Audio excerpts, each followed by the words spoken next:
Uyazi ukuthi wena unesibindi esinamathambo. Sokusuka le usuka khona uze le ekhaya uzokwenza amahlaya. Ubukuphi sonke lesi sikhathi ngesikhathi ngikudinga kakhulu mina kweyami impilo. Wena ubungazi ukuthi ngilala ngidleni, ngigqokani, ngiphila ngani.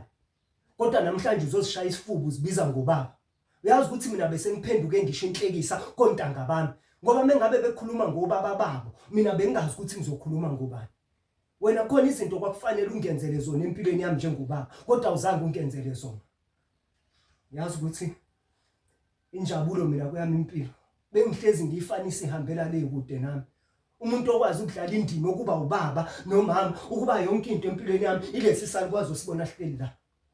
Lesi salikwazi isona esingidodisile. Wena wahluleka ukuzongidodisa. Uyafana nento enga exist kweyami impilo.